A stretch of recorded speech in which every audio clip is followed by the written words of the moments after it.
Maintenant, en faisant le relevé, comme l'indiqué sur le tableau ici pendant la phase de la charge du condensateur de capacité 3300 microfarad et la résistance en série de 1 kΩ soumis à une tension de 9 volts, on constate que, et en représentant le graphique de la tension U en fonction du temps, on obtient ce graphique et il augmente de 0 jusqu'à se stabiliser sur quoi? Sur 9 volts.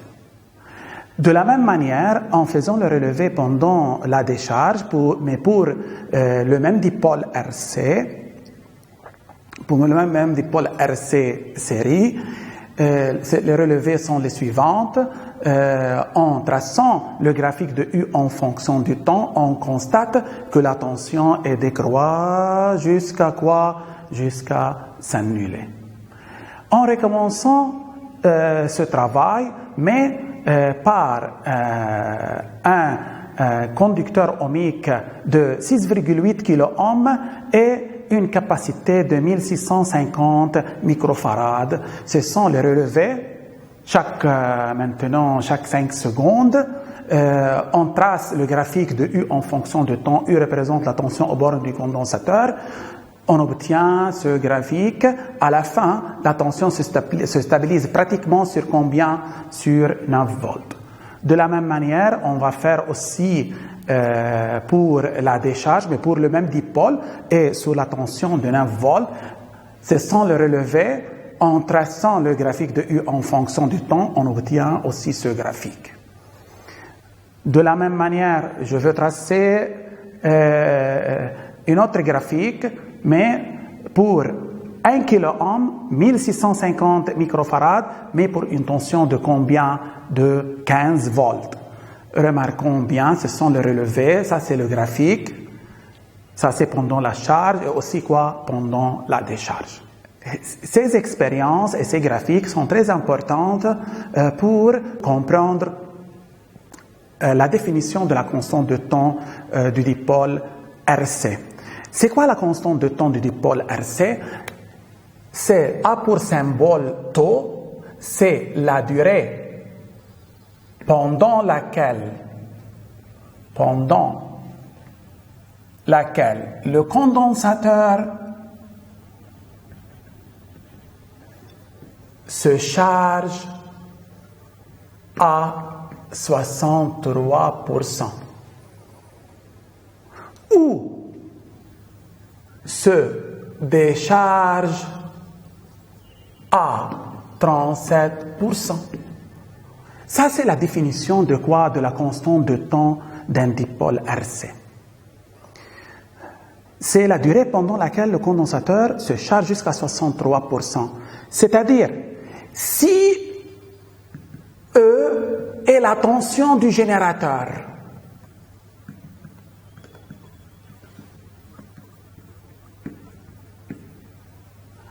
à la fin de la charge, le condensateur va atteindre quoi? Va atteindre cette valeur. Après une durée taux, qui est la constante de temps du dipôle RC série, c'est-à-dire après une durée T égale taux mesurée du début de la charge, la tension U aux bornes du condensateur sera égale à 63% de la valeur E, de la valeur de la tension du générateur qui charge le condensateur. De la même manière, ça c'est dans la phase de quoi? De la charge. Pendant la phase de la décharge, après une durée taux du début de la décharge, où la tension du condensateur est E, la tension aux bornes du condensateur est égale à 37% de sa valeur quoi? De sa valeur initiale, qui est E. Le condensateur se charge jusqu'à E, puis il se décharge à partir de E. E représente la tension du condensateur à la fin de sa charge, ou c'est la tension du condensateur au début de sa décharge. Tout le monde d'accord? Ça, c'est pendant la quoi? La décharge.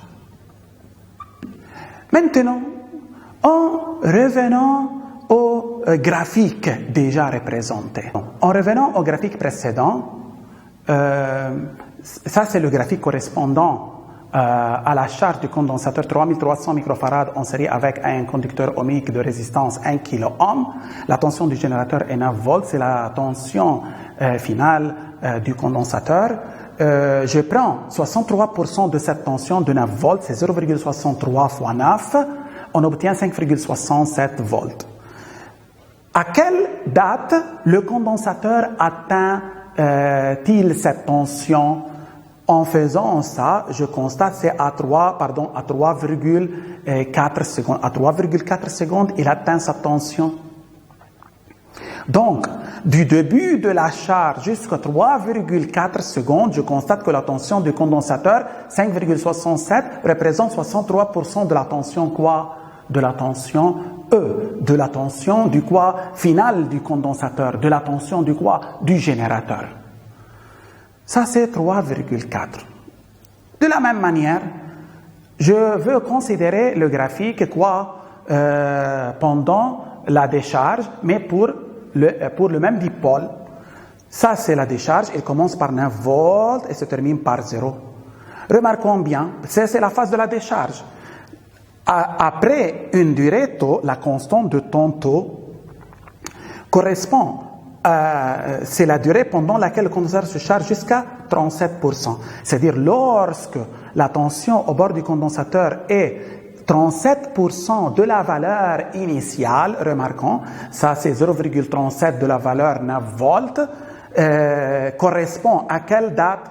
Correspond à 3,5 secondes. Que signifie ça? C'est-à-dire après 3,5 secondes, la tension du condensateur devient combien? 37% de sa valeur quoi? De sa valeur initiale. Ça, c'est aussi la constante de temps, c'est 3,5. Mais on va faire une chose. La constante de temps est donnée par cette formule, R fois C. Remarquons bien, ici R fois C, c'est combien? 3,3. C'est pratiquement combien? 3,5. Il est très proche. C'est une expérience, il y a des erreurs. Dans le graphique précédent, on obtient graphiquement 3,4. C'est aussi proche de quoi? De la valeur tau égale R fois C, ici. Mais une question qui se pose ici. Est-ce que tau a comme unité seconde ohm fois farad, c'est le seconde? Est-ce qu'on peut vérifier ça? Remarquons bien. Regardons bien ici. Regardons bien. Tau, c'est R fois C. Tau, c'est R fois C. Ça, c'est l'unité de tau, l'unité de R fois l'unité de C. R, c'est une résistance. Résistance, d'après la loi d'Ohm, c'est U sur I. C'est U sur I. La capacité, c'est Q sur U. Q égale C fois U. C'est quoi? C'est Q sur U. Je peux simplifier les unités de U et U ici. J'obtiens l'unité de Q sur l'unité de I. L'unité de Q, c'est quoi? Q sur I, c'est quoi? Q sur I, Q sur I. On sait dans la classe de seconde que l'intensité du courant, c'est quelque chose de la charge sur la durée. Donc, Q sur I, c'est quoi? C'est delta T. Ici, on obtient quoi? Delta T. Mais delta T s'exprime en quoi? En secondes. Donc, tau s'exprime en secondes. Donc, R fois C a pour unité dans le système international le quoi? Le seconde. Donc, dans ces deux graphiques, et expérimentalement, on a vérifié que tau égale quoi? R fois C. Mais on va faire ça sur les deux autres figures. Remarquons, maintenant je veux considérer le cas de 6,8 kΩ et 1650 microfarad pour une tension de combien? De 9 volts. Maintenant, de la même manière, je prends 63% de 9 volts, c'est 5,67. Pour cela, tau égale à combien? Tau égale à 10,75. 10,75. Ça, c'est taux. Après 10,75 secondes, je constate que la tension aux bornes du condensateur atteint combien? Atteint 63% de la tension finale. Maintenant, regardons ça, c'est R fois C. R fois C, c'est combien? C'est 11,22. Il est très proche de quoi? De 10,75. Tout le monde d'accord? Maintenant, pendant la phase de la décharge, je prends 37% de 9 volts. 37% de 9 volts, c'est combien? C'est 3,33. À 3,33, je constate que taux égale combien? 11 secondes. Il est très proche de RC. Tout le monde d'accord? OK.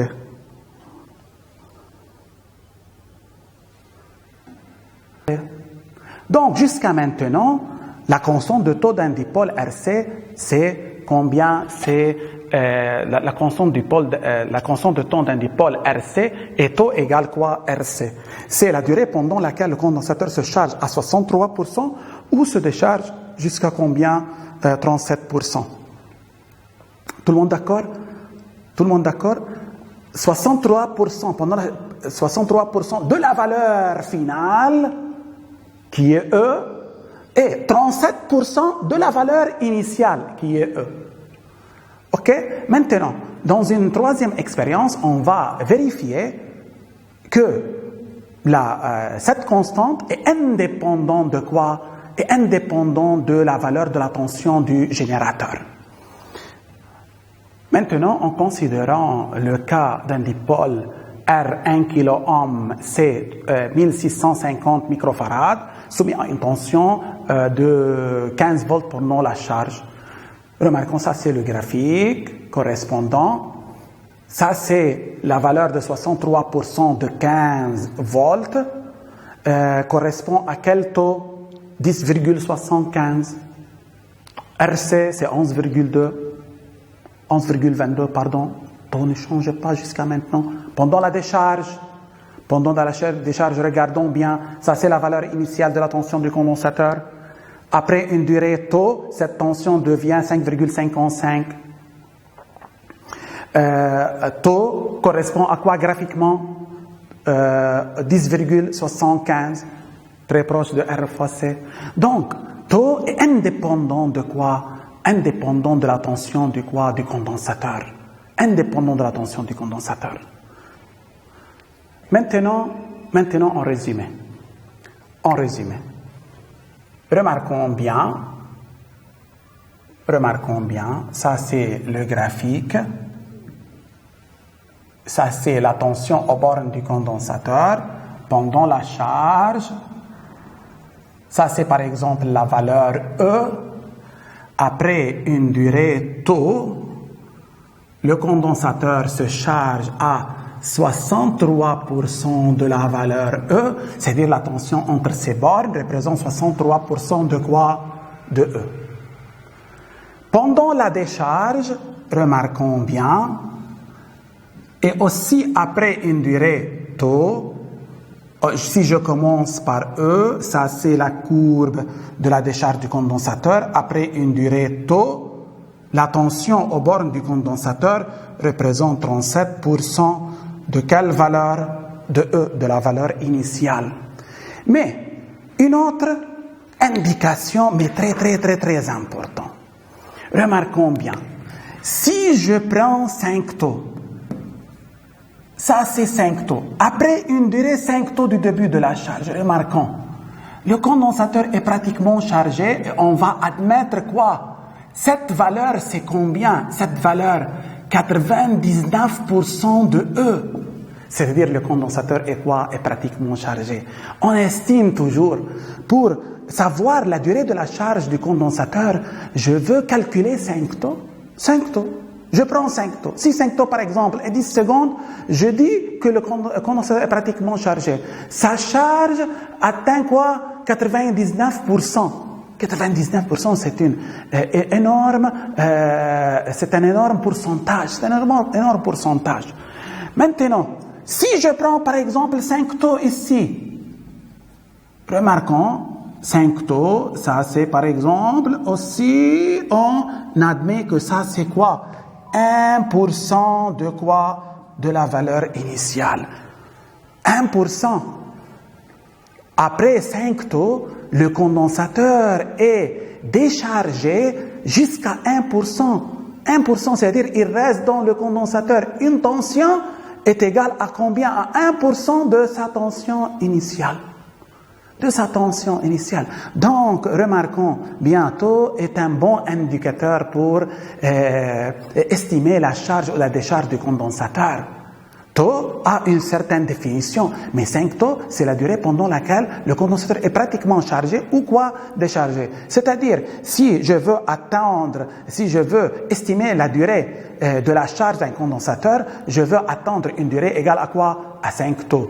Et pour estimer la durée de la décharge du condensateur, je veux attendre une durée quoi égale aussi à 5 taux. Mais après 5 taux du début de la charge, le condensateur atteint 99% de la tension maximale. Mais pendant la décharge, il atteint 1% de la tension initiale. Au début de quoi? De la décharge. Maintenant, sous titre d'application, qu'est-ce qu'on a? On a le circuit suivant. Ça, c'est un interrupteur, un conducteur ohmique de 10 kΩ, un condensateur de capacité 470 microfarad, une pile ou un générateur de tension constante 12 volts. Dans la première question, on demande de calculer la constante de temps du dipôle RC. Constante de temps. C'est quoi la constante de temps? Ici, ça, c'est la solution. C'est quoi la constante de temps du dipôle RC? 1, c'est taux égale R fois C. Directement, c'est ça. R fois C. Quel que soit l'état du condensateur, quel que soit l'état du circuit, R fois C. Égale, R c'est combien? C'est 10 kΩ, c'est-à-dire 10 fois 10 exposant 3 ohms, fois C, 470 microfarad, fois 10 exposant moins 6 farad. La réponse, c'est combien? C'est 4,7 secondes. Ça, c'est quoi la constante de temps? 2. Après combien de temps, mesuré du début de la charge du condensateur, le condensateur est quoi? Est pratiquement quoi? Chargé. Est déchargé. Est pratiquement chargé. C'est quoi? Le condensateur est chargé. Le condensateur est pratiquement chargé. Condensateur est pratiquement chargé après une durée quoi? Une durée, par exemple, delta T égale à combien? 5 taux. Très bien. 5 fois 4,7 secondes. Donc, c'est combien? C'est 23,5 quoi secondes. Donc, le condensateur dans ce circuit est déchargé après 23,5 secondes. La tension entre ces bornes égale à combien dans ce cas? À ce moment-là, après 5 taux, 99% de cette valeur. Tout le monde d'accord? Ok. Maintenant, partie 3. À t égale à 0, on ferme K. K est fermé à t égale à 0. Calculez la tension du condensateur à la date T, sachant que le condensateur est initialement neutre. N'oubliez pas ça. Toujours, on travaille tout d'abord avec des condensateurs initialement neutres dans ce cas. Ok. À condition que le condensateur est initialement neutre. Maintenant, à quoi t égale? À t égale à 0, on ferme K. Calcule la tension du condensateur à t égale taux. À la date t égale taux. C'est-à-dire, après une durée taux de la fermeture. Pourquoi? À t égale à 0, on ferme K. Initialement, C est neutre. Lorsqu'on ferme K, le condensateur commence à se charger. À la date t égale taux, c'est-à-dire après une durée taux de cette date, à quoi égale la tension au bord du condensateur? En revenant à la définition, taux c'est quoi? C'est la durée pendant laquelle le condensateur se charge jusqu'à combien? 63% de la valeur finale qui va atteindre. C'est quoi de la valeur combien? 12 volts, c'est 63 sur 100 fois 12. Quelle est la réponse dans ce cas?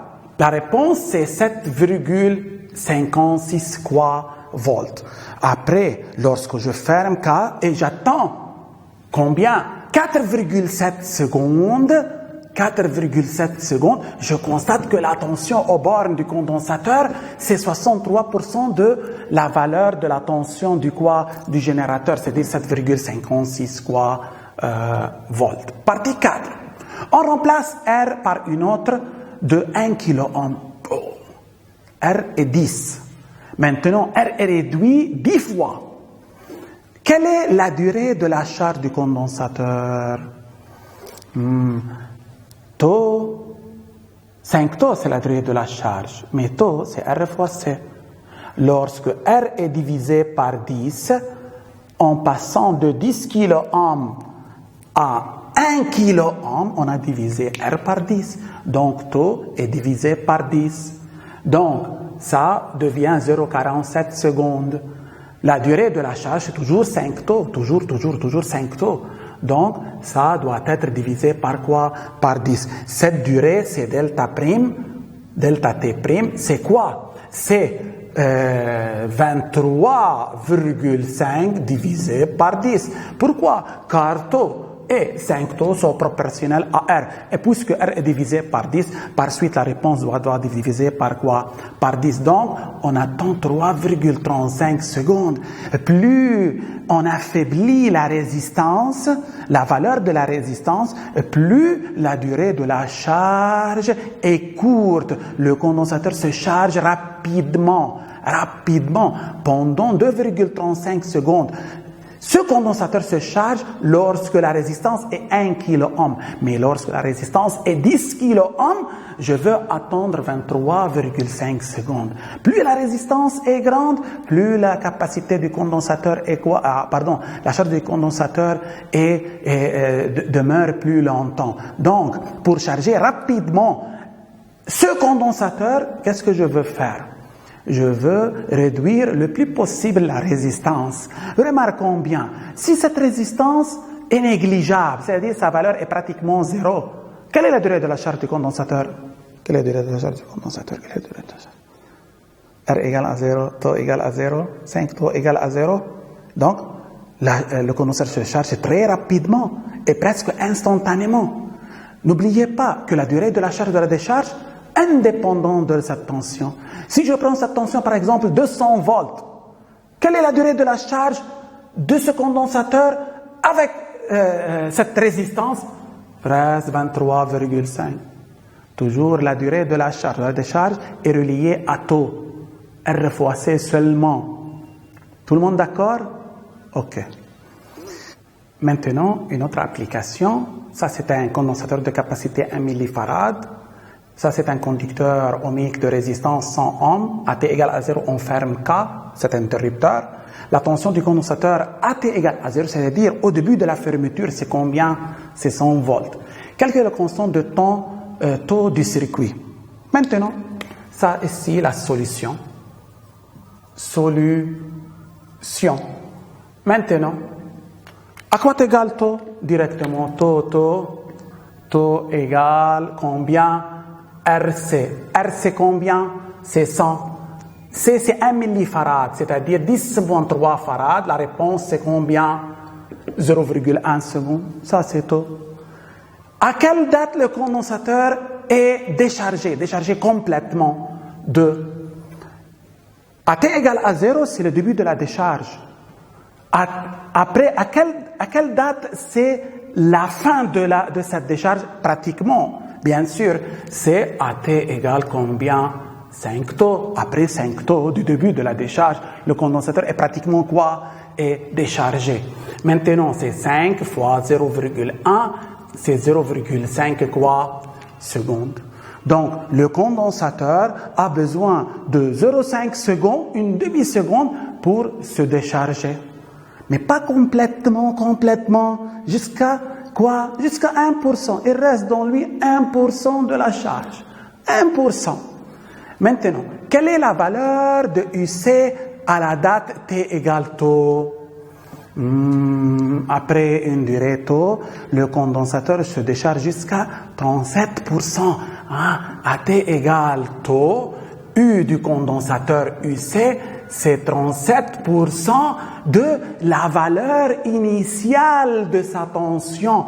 La valeur initiale, c'est combien? C'est 100 volts fois 100. C'est combien donc? C'est 37 volts. Donc, après 0,1 seconde, un laps de temps, la tension aux bornes du condensateur descend jusqu'à 37 volts. Ça, c'est quoi? La tension aux bornes du condensateur à une date t égale quoi? Tau.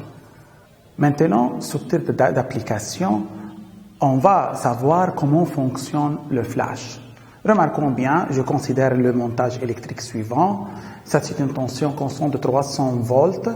Ça, c'est un condensateur de 4000 microfarads. Ça, c'est une petite lampe de résistance 10 ohms. Le condensateur est initialement neutre, K2 ouvert, K1 ouvert. Tout d'abord, je ferme K1. On demande de calculer l'énergie électrique emmagasinée par C, c'est-à-dire par le condensateur. Lorsque je ferme K1, K2 ouvert, le condensateur se charge. À la fin de la charge, la tension du condensateur, c'est 300 volts, égale à la tension du générateur. Maintenant, remarquons, puisque le circuit ne comprend pas aucune résistance, et par suite, le condensateur se charge comment?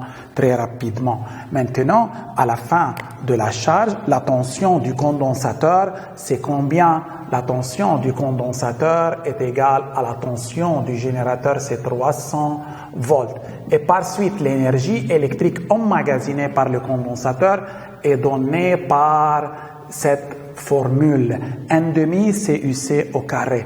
En fait, l'application numérique, énergie électrique 1/2 fois C, c'est 4000 microfarads, c'est-à-dire fois 10-6 fois UC. À la fin, UC, c'est 300 au carré. La réponse, c'est 180 joules. La réponse, c'est 180 joules. Partie 2. On ouvre K1 et on ferme K2. Maintenant, le condensateur est chargé. Maintenant, on ouvre K1 et on ferme K2. Le condensateur, que se fait? Se décharge dans la lampe. La lampe doit s'allumer. Maintenant, estimez la durée de la décharge du condensateur dans la lampe. C'est un circuit RC. C'est un circuit RC. La durée de la charge ou de la décharge d'un dipôle RC, c'est 5 taux. 5 taux, où taux est la constante de temps du circuit. La constante de temps du circuit égale à combien? R fois C. RC10 fois 4000 fois microfarad fois 10-6. La réponse, c'est 4 fois 10-2 secondes. Donc, la durée de la décharge, c'est combien? C'est 5 taux égale à combien? 5 fois 4 fois 10-2, c'est-à-dire, c'est combien? C'est 0,2 secondes. 0,2 secondes. Donc, le condensateur se décharge pendant 0,2 secondes. Partie B, on suppose que 50% de l'énergie électrique emmagasinée par le condensateur se transforme en énergie lumineuse. Que signifie ça? L'énergie de la lumière émise par la lampe a une valeur correspond à 50% de combien? De la valeur de l'énergie électrique emmagasinée. C'est ça. Ça, c'est l'hypothèse ici. Calculer la puissance lumineuse émise par la lampe, sachant qu'elle dure, cette luminosité dure 100 millisecondes, étant donné la durée de l'allumage de la lampe, 100 millisecondes. Comment je peux calculer la puissance? La formule donnant la puissance, excusez-moi, la puissance c'est quoi? Et si je veux ajouter la puissance moyenne. La puissance moyenne, expression de la puissance moyenne, c'est quoi? C'est énergie sur durée. Énergie de quoi? Lumineuse. Pourquoi? Parce que je veux trouver l'énergie, la puissance, de la lumière émise. Énergie lumineuse. À quoi t'égale l'énergie lumineuse? C'est 50% de l'énergie électrique. À quoi t'égale delta T? C'est la durée de cette luminance. C'est combien? C'est 100 millisecondes. Maintenant, ici, je mets 100 millisecondes, c'est-à-dire 0,1 seconde, je transforme de millisecondes en secondes, je multiplie par 10-3, n'oubliez pas. Comment je peux calculer l'énergie lumineuse? L'énergie lumineuse, c'est 50% de quoi? De l'énergie électrique. À quoi égale l'énergie électrique emmagasinée par le condensateur? C'est 180. Donc, à quoi égale ça? C'est joules, ça c'est secondes. La réponse c'est en watts. La réponse c'est 900 watts. Maintenant, la puissance moyenne de la lumière c'est combien? C'est 900 watts. La lumière est intense, puisque sa puissance est très grande.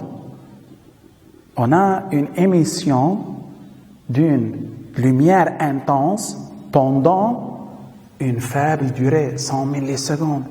Émission d'une lumière intense pendant une faible durée, c'est le flash. Le flash, c'est l'émission pendant une faible durée d'une lumière intense.